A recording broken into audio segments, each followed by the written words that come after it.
지난주에 다윗에게 있어서 나단이란 제목으로 말씀을 드렸어요. 나단은 다윗에게 성전 건축에 대한 하나님의 뜻을 전한 선지자였고, 다윗의 무뎌진 양심을 일깨운 선지자였다. 그리고 다윗이 하나님 앞에 드린 약속을 지켜 행하도록 도운 선지자였다. 이런 말씀을 드렸어요.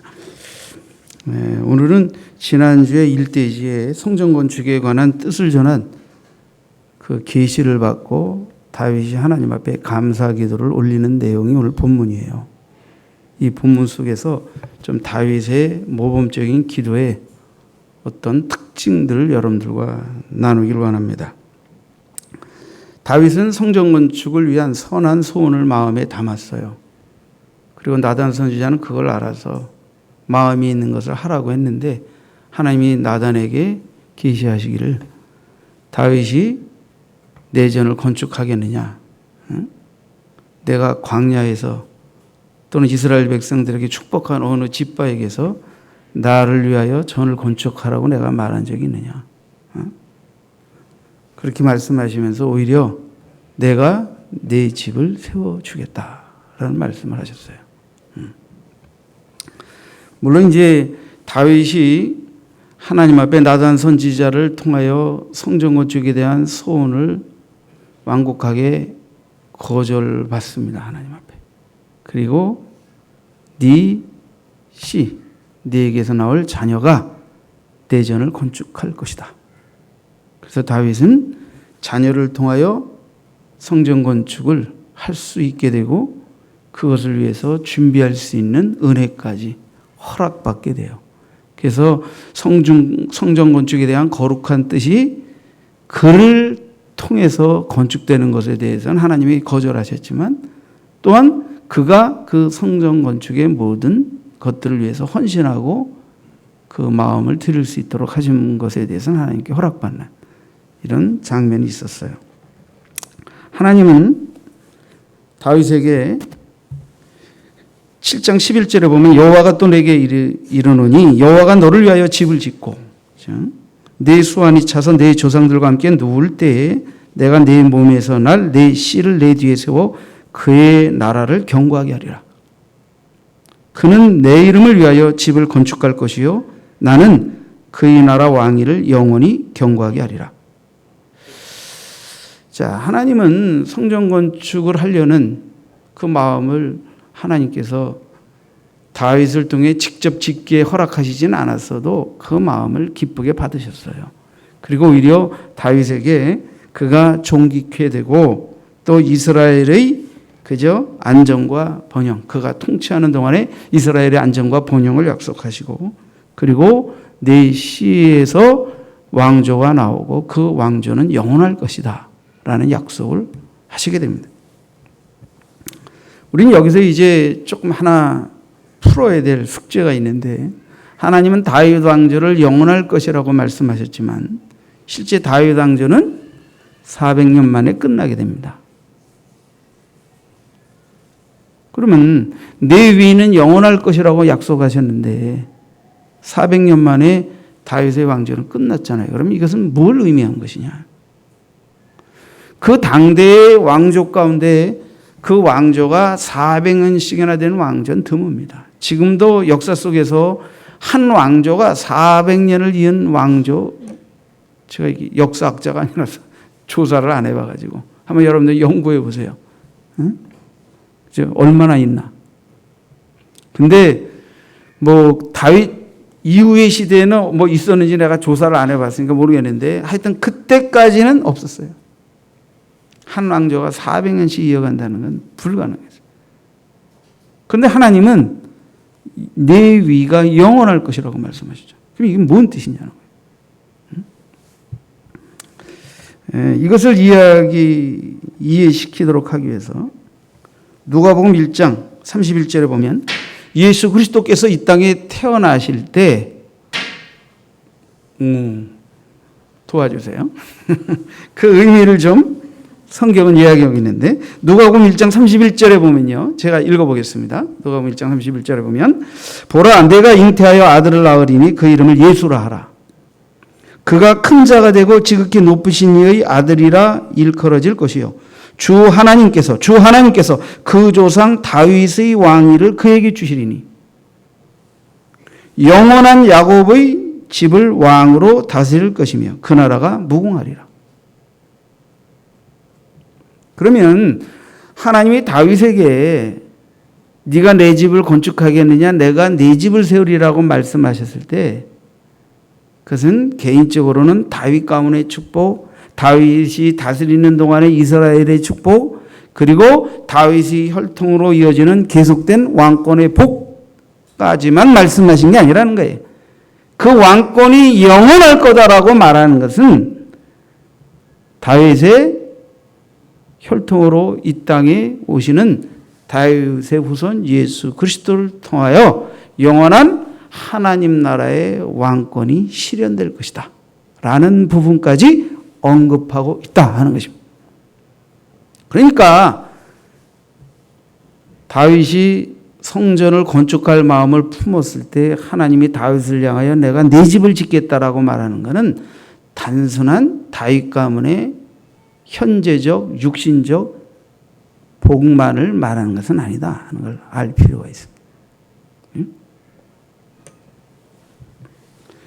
여러분, 자, 이런 하나님의 계시의 복을 받고 난 다음에 다윗이 오늘 본문 속에서 이제 감사기도를 올립니다. 감사기도. 그 내용을 통해서 다윗의 기도의 특징들을 좀 생각해 보겠습니다. 첫째, 다윗은 겸손히 먼저 하나님께 나아가는 기도자였다 하는 거예요. 하나님께 귀한 계시의 음성의 복을 받고 난 다음에 그렇죠? 어떻게 했어요? 18절을 보시죠. 자, 7장 18절. 다윗 왕이 여호와 앞에 들어가 앉아서 다윗 왕이 여호와 앞에 들어가 앉아서 다윗이 하나님을 찾았다 하는 것입니다. 그 예수님께 병고침을 받은 10명의 문둥병자 사건 잘 아시죠? 그러나 그 중에 사마리아 문둥병자 한 사람만 주께로 돌아와 감사하고 하나님께 영광을 돌려드렸죠. 그럴 때 다른 9은 어디 있느냐?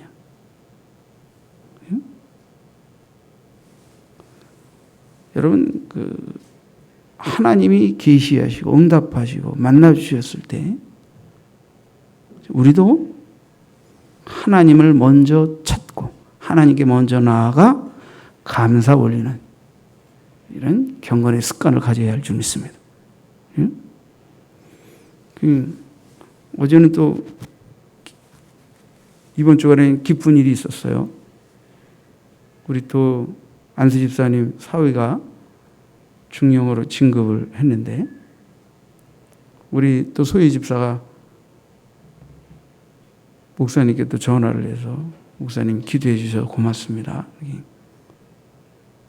그죠? 기쁘더라고. 그죠? 하나님께 목사님께도 기도해 주셔서 감사합니다 하고 전화 올렸으니까 당연히 하나님 진급하게 해주셔서 감사합니다. 영광 안 올렸겠습니까? 응? 하나님 우리에게 범사의 모든 일을 허락하실 때 먼저 하나님께 감사하는, 먼저 하나님을 찾는, 하나님께 먼저 영광 돌리는 이런 태도가 다윗의 태도다 하는 거예요. 여러분 지금은 바쁜 시대예요. 그죠? 분주한 많은 일들이 많아요. 그리고 우리는 인간인지라 어떤 일이 잘 되면 내 능력과 내 힘으로 된 것이라고 생각하고 안 되면 조상 탓하고 이러면서 살아요. 근데 하나님의 사람들은 그러면 안 돼요. 하나님의 사람은 범사의 우리의 모든 삶 속에서 하나님이 허락하신 일이 하나님의 축복이고 때로는 이해가 되지 않는 많은 시련과 고통 속에서도 하나님을 사랑하는 자녀들에게 합력하여 선을 이루시고 뭔가 뜻과 계획이 있으셔서 허락하신 고난과 시련임을 믿어 하나님께 그 모든 것들을 가지고 나아가 감사하고 영광 돌리는 그런 마음을 갖는 태도, 이런 태도가 바로 다윗의 기도 자세를 본받는 태도다. 이렇게 말씀드리고 싶습니다. 여러분, 하나님 물론 언제든 어느 때든 우리와 함께 계시고 우리를 만나 주십니다. 그죠? 가정에서도 직장에서도. 운전을 하다가 전철에서 어디서든 우리는 하나님을 찾고 만날 수 있습니다. 그러나 우리가 하나님을 거룩하게 하나님 앞에 나와 기도하고 예배하는 처소로 구별한 성별된 장소로 나와 하나님을 찾아 나와 하나님께 예배하고 기도하고 감사 올린다는 것은 굉장히 중요한 의미가 있는 것입니다. 여러분이 언제나 어느 때나 어느 곳에서나 하나님을 만날 수 있다는 의미만 있다면 이 로컬 처치가 세워질 필요가 없어요. 그렇죠? 영원한 하늘 성소도 있지만 각 지역교회에 하나님이 우리에게 성소를 주신 것은 그곳으로 찾아 나와 한 마음 한 믿음으로 하나님께 영광 돌리는, 그러니까 말 그대로 우리가 하나님을 향해 나오는 이 겸손함, 사랑함, 사랑을 하나님 받기 원하신다는 거예요. 성경에 보면 하나님께 나와 기도할 때 그릇된 믿음의 자세로 기도했던 사람들의 예가 있어요. 예를 들면 나아만은 그가 문둥병에 걸려서 포로로 잡혀온 히브리 소녀의 말을 듣고 이스라엘 땅의 선지자에게 나아가면 고침을 받을 수 있겠습니다. 이래가지고 이제 이렇게 여차저차해서 엘리사가 머무는 곳까지 오게 되죠. 근데 엘리사는 그를 직접 만나지 않고 종을 보내서 요단강에가 7번 몸을 물에 담그라 이렇게만 말합니다. 그러니까 이 나아만 장군이 막 열이 받아가지고 내 생각에는 말이야, 저가 내게 와서 내 환처에 손을 대며 기도해주고 고쳐줄 줄 알았다. 이게. 내 생각에는 혈기가 팍 올라온 거예요. 물론 나중에 이제 신하들의 권면을 받고 마음의 태도를 바꾸긴 했지만 우리가 하나님께 하나님께 나온다는 의미는 여러 가지가 있겠지만 지금 나아만이 적어도 엘리사 선지자를 통하여 하나님께 고침받기 위하여 하나님께 나온 거 아닙니까 사실은. 그러면 하나님이 하나님의 종을 통하여 말씀하신 것에 대해 겸손히 순종하면 돼요. 근데 하나님께 겸손히 나오는 마음보다 내 생각에는 그래도 나를 이렇게 대접해 줄 줄 알았다고 하나 이 생각이 들어가는 거예요. 이 교만이죠. 이것이 교만이죠. 하나님 앞에 예배드리러 나오고 기도하러 나올 때 그런 생각을 갖지 않게 되시길 바랍니다. 저는 지난날 한 선배님이 설교를 통해서 자기 지난날 사역 속에서 부끄러웠던 것을 고백하는 것을 통해 많은 큰 도전을 받은 적이 있어요. 가나안 지역에서 목양을 하는데 어느 날 수십 년 전 얘기지만 교회에 스타가 떴대요. 연락해서 목사님 우리 교회에 새신자로 스타가 떴습니다. 그래서 목사님은 그날 그 스타를 예수 믿고 거듭나게 하기 위해서 준비했던 설교 본문과 내용도 바꿔서 설교를 했다 그래요. 그리고 그날 밤 모든 사역을 마치고 잠자리에 들기 전에 주여 오늘도 주의 뜻대로 모든 사역을 잘 마칠 수 있게 해주셔서 감사합니다. 이렇게 기도를 하고. 그죠? 근데 꿈인지 환상인지 하나님께서 예배당 안에 한 기둥 쪽에 보일 듯 말 듯한 곳에 한 가난하고 남루한 여인이 하나님 앞에서 두렵고 떨림으로 예배하고 기도하는 모습을 보이시더라고요. 그때 그 목사님이 정말 하나님 앞에 회개했대요. 내가 고장나도 보통 고장난 게 아니구나. 잘못돼도 보통 잘못된 게 아니었구나. 나는 오늘 하루도 하나님의 영광으로 일한 줄 알았는데 내 예배의 초점이 하나님께 있고 하나님의 영광을 위하여 했었는데 스타 하나 떴다고 스타 하나 성도 만들려고 설교도 바꾸고 본문도 바꾸고 오늘 예배의 주인은 하나님도 아니고 많이 반성이다. 여러분, 우리가 하나님께 스타쯤 되고 고위공직자쯤 되면요, 이게 이제 이렇게, 그래서 높은 관직에 있고 높은 직위에 있던 분들이 그 모든 것들을 내려놓으면 굉장히 낯설어요. 차를 타면 비서가 열어주죠. 운전해주죠. 가죠. 일정표 알려주죠. 이렇게 움직이다가 퇴직하고 나면 비서 없죠. 운전사 없죠. 혼자 해야죠. 일정 알려주는 사람이 없죠. 그러면 나중에 아무것도 못해요. 문도 못 여는 사람이 돼요. 여러분 사회에서 아무리 높은 관직에 있고 무슨 고위공직자가 되었어도 퇴직하고 나면 집에서 아내가 원하는 건 아내에게 따뜻한 차도 한 잔 끓여줄 수 있고, 밖에 나가면 먼저 문도 한번 열어줄 수 있는 에티켓이 있는 남자를 원하는 거지, 당신이 무슨 아내에게 무슨 대단한 사람이었다고 폼 잡고 유세했다는 그런 남자가 되기를 원하는 게 아니에요. 여러분의 아내는 그런 것에서 행복을 원하는 게 아니에요. 그러니까 우리 지위와 우리 권세와 세상에서 누리던 영화가 나를 완전히 때로는 아주 바보 병신으로 만들어 버릴 수도 있다 하는 거예요. 이걸 아셔야 돼요. 올라갈 땐 올라가세요. 그러나 내려오는 날도 있다는 걸 알고, 그 움직이는 나의 위치와 지위와 있고 없음은 변동적이고 유동적인 것이기 때문에 그건 영원한 것이 아니고 그것으로 내 옷을 입는 그것이 내 본질이 아니라 이게. 그게 나가 아니라 이게. 하나님 앞에서의 나.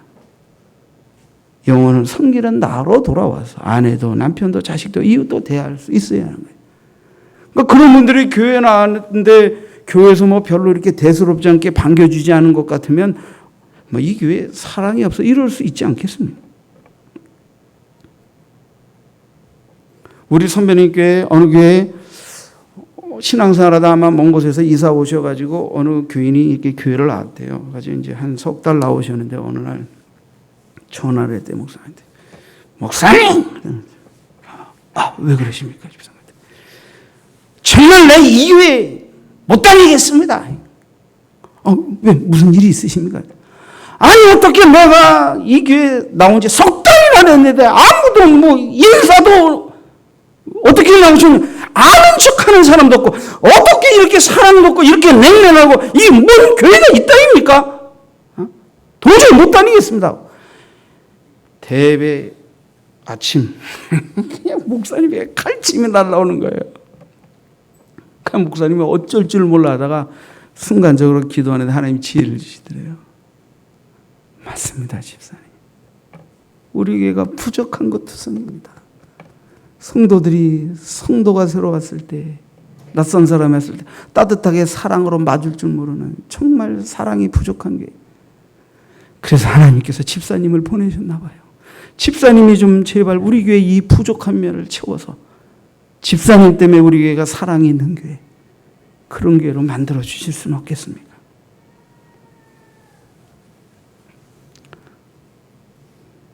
집사님 마음이 바뀌었어요. 그날도 예배 나와서 목사님, 제가 잘못했습니다. 제가 이 교회 정식으로 등록하고 목사님이 명령하신 대로 그것을 하나님의 사명으로 알고 순종하기 위해서 그 기념으로 제가 헌물을 조그만 거 하나 했으면 좋겠습니다. 목사님, 제가 교회를 해서 할 일을 좀 가르쳐 주세요. 그래서 목사님, 그래서 교회 찬양단에서 악기가 하나 필요하다고 얘기한 게 언뜻 들려서 그것을 얘기했더니 그걸 따뜻한 마음으로 그분이 헌금을 하고, 그리고 충성스럽게 안내하고 새신자를 맞아들이고 그렇게 봉사하는 집사님이 되셨다고 그래요. 자, 여러분, 우리가 하나님 앞에 어떻게 나와야 되겠습니까? 그렇죠? 예수님은 책망하신 바리새인과 칭찬하신 세리의 기도를 예로 드신 적도 있습니다. 그 바리새인은 성전에 나아가 두 손을 치켜들고 기도합니다. 세리는 하나님 앞에 너무 죄를 많이 져 성전 안에도 들어가지 못하고 성전 밖에서 그냥 두렵고 떨림으로 어쩔 줄 몰라 기도합니다. 나는 죄인입니다. 근데 이 바리새인은 성전 안에도 두 손을 들고, 하나님, 제가 저 바깥에는 저 세리와 같지 않은 것을 감사합니다. 이렇게 기도했어요. 근데 예수님은 나는 죄인입니다. 감히 성전 안에 들어가 기도할 만한 자격도 못 됩니다 하고 성전 문 밖에서 두렵고 떨림으로 기도하는 그 세리를 칭찬하시고 그 바리새인의 외식하는 기도를 하나님이 기뻐 받으실 수 없다고 책망하셨습니다.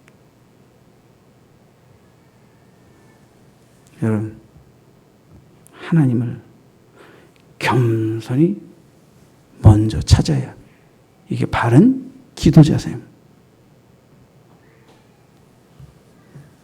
두 번째, 다윗은 하나님께서 베푸신 은혜가 무엇인지를 알고 감사드린 기도를 올렸습니다. 다윗의 감사 기도는 하나님이 내게 베푸신 은혜가 무엇인지를 알고 드린 고백적 감사의 기도다. 18절 하반절에 보시죠. 주 여호와여 나는 누구이오며 내 집은 무엇이기에 나를 여기까지 이르게 하셨나이까. 오늘이 내가 있기까지 하나님의 은혜. 그렇죠? 그 다음에 19절에 주 여호와여 주께서 이것을 오히려 적게 여기시고 지금까지도 주께서 내게 허락하신 은혜가 너무너무 나는 감당할 길이 없는데 주님은 지금까지 다윗에게 내가 베푼 은혜가 별거 아니다고 생각하고 더 주려고 하시니 이게 웬일이십니까 하는 거예요. 웬일이십니까. 또 종의 집에 있을 먼 장래의 일까지도 말씀하셨나이다.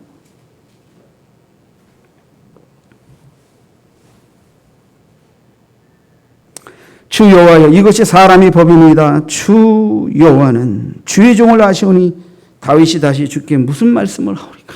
다윗은 지금 너무 하나님의 은혜가 감옥해서 말을 못해요. 그냥 어떻게 표현할 수 없는 주체할 수 없는 감사와 고마운 마음으로. 그래서 21절에 주의 말씀으로 말미암아 주의 뜻대로 이 모든 큰 일을 행하사 주의 종에게 알게 하셨나이다. 다윗의 마음속에는 갚을 길 없는 분에 넘치는 하나님의 은혜, 응답, 지키심, 여기까지 이르게 하심, 또 이 계시의 복에 대한 감탄과 감사와 이 충만한 은혜에 대한 감격스러움의 감사의 고백이 다윗의 마음속에 있는 것입니다. 우리는 하나님 앞에 기도할 때, 감사할 때 바로 이런 감사가 있어요. 오늘이 내가 있기까지 하나님의 베푸신 은혜에 대해 감히 그런 은혜를 받을 자격도 없는 나에게 베푸신 은혜에 대해 감사해야 할 줄 믿습니다. 저는 제가 목사가 돼서 여러분에게 설교해도 제 하나님 앞에서의 원천적인 감사는 저를 구원해 주셔서 감사합니다. 지금 무슨 구원받지 않고 하나님 앞에 택함을 받지 않았다면 어떻게 목사로 부름받아 여러분 앞에서 하나님 말씀을 전하는 자가 될 수 있었겠어요? 응?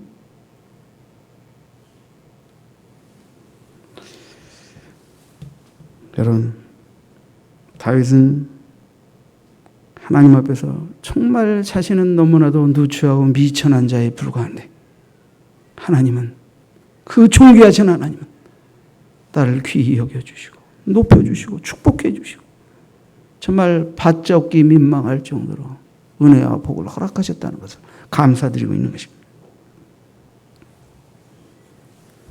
정말 하나님의 저를 건축하고 싶습니다. 그랬더니 하나님은 다윗에게 내가 네 집을 견고하게 세워주리라.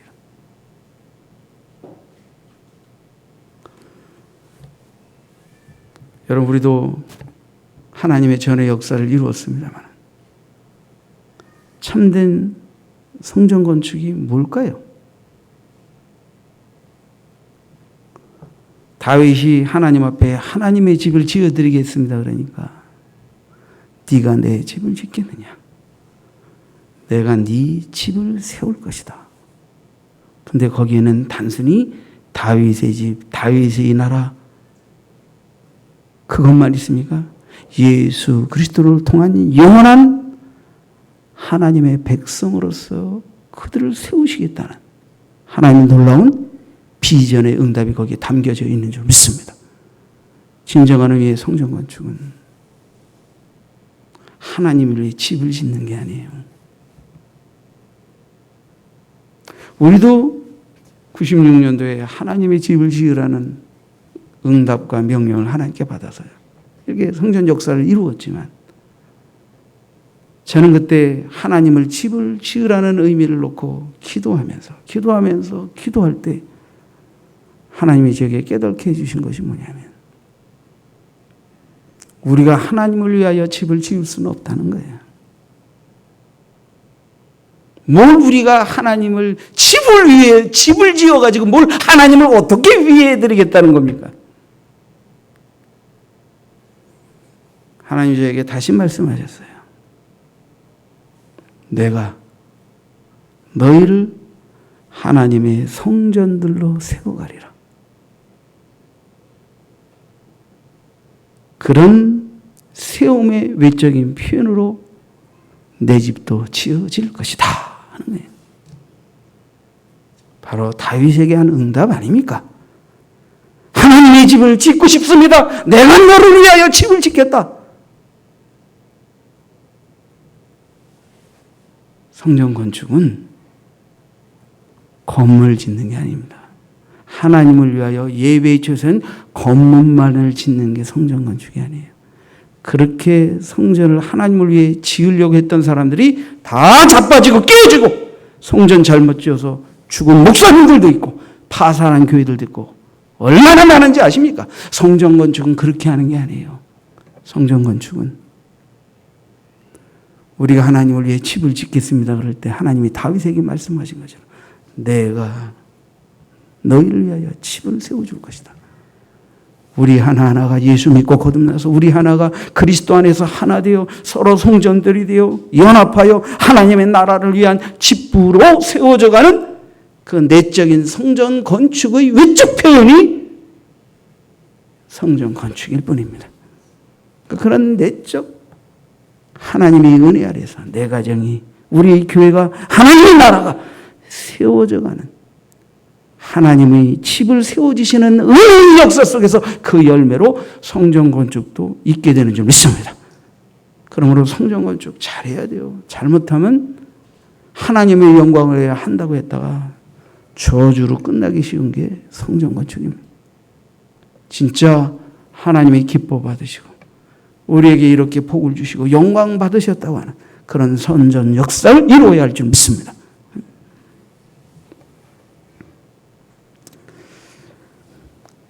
여러분, 세 번째 다윗은 하나님의 신성과 행하신 일을 기리고 높이는 찬양의 기도를 올렸습니다. 22절에 보시죠. 그런즉 여호와여 이러므로 주는 위대하시니 이는 우리 귀로 들은 대로는 주와 같은 이가 없고 주 외에는 신이 없음이니이다. 다윗은 알았어요. 하나님은 위대하시고 하나님 같은 주는 없다. 하나님 외에는 참신이 없다.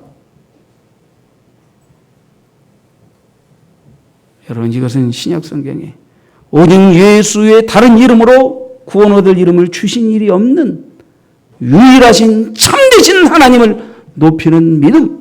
신약의 성도는 바로 다윗과 같은 주 외에 다른 신이 없나이다라는 예수 이름 외에는 다른 이름으로 구원 얻을 이름이 없다고 하는 다윗의 믿음을 본받는 이 하나님만이라고 하는 하나님만의 구원이라고 하는 이 위대한 신앙을 고백드리고 지켜가야 할 줄 믿습니다. 바깥에서는 기독교도 이 세상에 존재하는 종교들 가운데 하나로 볼 수밖에 없어요. 밖에서는. 모르니까. 우리가 예수 믿고 거듭나서는 예수 그리스도로 말미암아 우리를 택하시고 구원하신 하나님만이 참신이시고 유일한 신이시고 오직 예수 이름 외에 다른 이름으로 구원 얻을 이름을 주신 일이 없는 절대적 구원같이 유일하신 참되신 절대하지 않은 하나님을 믿는 이 믿음이 우리 기독교의 참 믿음이라는 것을 여러분들 고백해야 합니다. 하나님만이 유일하신 참신이라는 믿음으로 하나님을 찾을 때 성경에서 말하는 하나님을 찾는 것이지 내가 하나님을 찾는데 이 세상에 존재하는 신들 가운데 하나인 하나님을 찾으면 하나님은 대꾸하시지 않습니다. 성경에서 계시한 내가 아니기 때문에. 그러므로 범신론, 다원주의적 신관에 근거한 신앙은 잘못된 것입니다.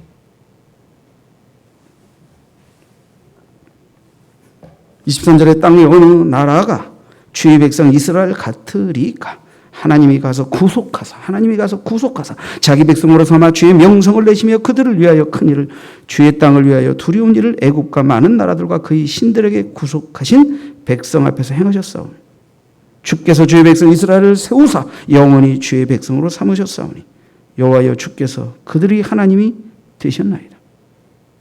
정말 다윗은 하나님 외에는 참신이 없다.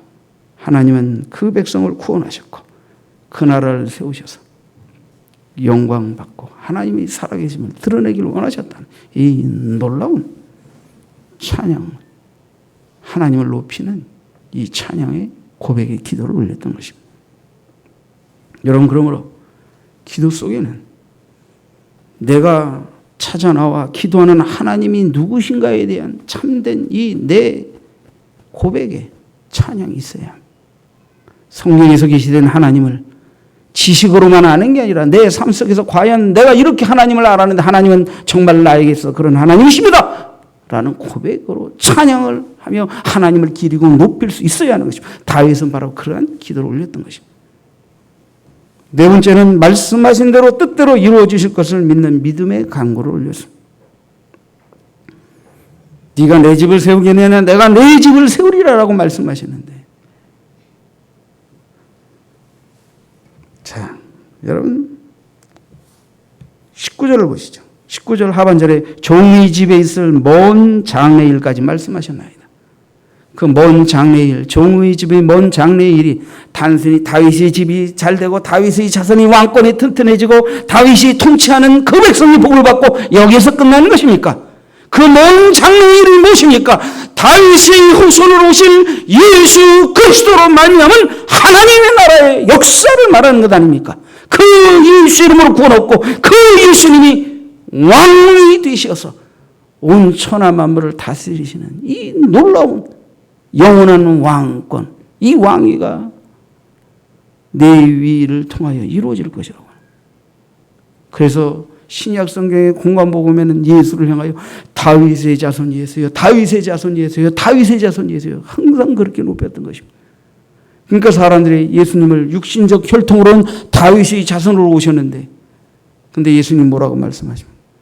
다윗이 내 주께 대하여 뭐라고 말했냐? 예수님은 육신적으로는 다윗의 혈통으로 오셨지만 다윗은 이미 예수 그리스도께서 내 육신적 혈통의 위로 오시지만 그분은 나의 주, 나의 하나님, 나의 구원자, 하나님이 보내신 독생자 메시아임을 이미 고백하는 것들이 시편 곳곳에 나타나 있는 줄 믿습니다. 예수님 바로 그걸 언급합니다. 나는 다윗의 후손으로 왔지만 다윗은 나를 주로 칭했느니라 라고 하는 이 표현 이해할 줄 알아야 되는 거죠.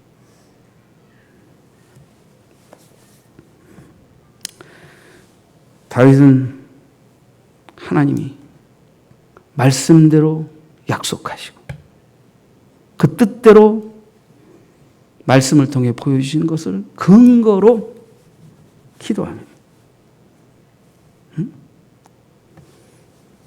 29절에 25절부터 읽어야 되지만 생략하고 29절에 이제 청하건대 종의 집에 복을 주사, 종의 집에 복을 주사 주 앞에 영원히 있게 하옵소서. 주 앞에 영원히 있게 하옵소서. 여호와께서 말씀하셨사오니 주의 종의 집이 영원히 복을 받게 하옵소서 하니라. 이렇게 다윗이 하나님 앞에 하나님이 계시하시고 약속하신 그 말씀에 근거하여 7장 21절에도 주의 말씀으로 말미암아 주의 뜻대로, 주의 말씀으로 말미암아 주의 뜻대로 이 모든 큰 일을 행하사 주의 종에게 알게 하셨나이다. 내 집을 견고하게 영원히 세우겠다는 하나님의 이 계시 속에서 다윗은 나와 내 집과 내 나라의 복만이 아니라 예수 그리스도를 통한 영원한 구원과 하나님의 나라의 위대한 하나님의 비전을 다윗은 알고 하나님 앞에 영원히 복을 받게 하옵소서. 주의 말씀, 주의 뜻대로, 주께서 말씀하신 그 뜻대로 응답하옵소서라고 기도한 줄 믿습니다. 여러분, 그러므로 우리가 기도하면 하나님이 응답해 주시는데, 요한일서 5장 14절에 보면 그를 향하여 우리가 가진 바 담대한 것이 이것이니 그의 뜻대로 무엇을 구하면 들으심이라. 기도는 막 그냥 하는 게 아니에요. 우리가 막 하는 기도는 응답 받을 수도 있고 안 받을 수도 있지만 그 약속과 뜻을 따라 믿음을 가지고 기도하는 것은 다 응답 받을 줄 믿습니다. 누가복음 1장 38절에 마리아가 수태고지를 받고 난 다음에 이르되 주의 여종이오니 말씀대로 내게 이루어지이다. 그 말씀대로, 그 말씀을 통한 아버지의 뜻대로 이루어지이다라고 고백한 줄 믿습니다. 로마서 4장 18절에 아브라함이 바랄 수 없는 중에 바라고 믿었으니 이는 네 후손이 이 같으리라 하신 말씀대로 많은 민족이 조상이 되게 하려 하심이라. 다윗은 자기를 향하여 하나님이 계시하신 음성 속에서 이미 아브라함에게 약속하신 하나님의 말씀이 나에게도 그리고 우리 후손을 통해 그리고 예수 그리스도를 통해 온전히 완성될 것이라는 하나님의 계시를 그죠? 깨닫고 그 약속을 믿는 믿음에 근거하여 하나님께 그 말씀대로 그 뜻대로 믿음으로 간구한 줄 믿습니다.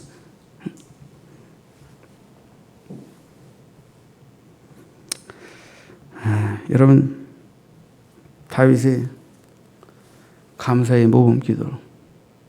왜냐하면 이렇게 어떤 기도문이 이렇게 쫙 기록된다는 것은 이게 어떤 의도가 있거든요. 그것도 하나님의 집을 짓겠습니다. 내가 내 집을 지으리라. 근데 여기에는 위대한 메시아를 통한 영원한 하나님의 나라, 그 왕권, 그 다스림에 대해서 계시되어 있지 않습니까? 그러니까 이 다윗의 감사기도가 보통 감사기도가 아니죠. 우리는 이런 다윗의 모범적인 감사기도의 내용을 통해 우리가 하나님께 감사함으로 기도로 나아갈 때 우리의 자세와 태도가 어떠해야 되는지를 배우게 되는 것입니다. 여러분, 항상 하나님을 찾는 겸손한 기도자가 되시길 바랍니다. 하나님은 어디든 계시니까 어디서든 찾을 수 있어요. 그러나 우리가 함께 성별된 성소로 구별하여 나와 예배하고 기도하고 영광 돌리는 이 전에 나와 하나님을 겸손히 먼저 찾는 예배와 기도와 감사가 여러분의 생애 속에서 계속되어지기를 주의 이름으로 축원합니다. 다윗은 베푸신 은혜에 대해 항상 감사하는 고백을 잊지 않았습니다.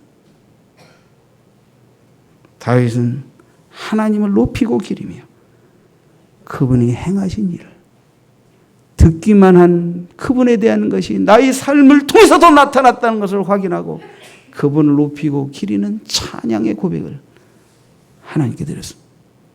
그리고 말씀하신 뜻대로 계시하신 뜻대로 이루어 주시기를 믿음으로 간구했습니다.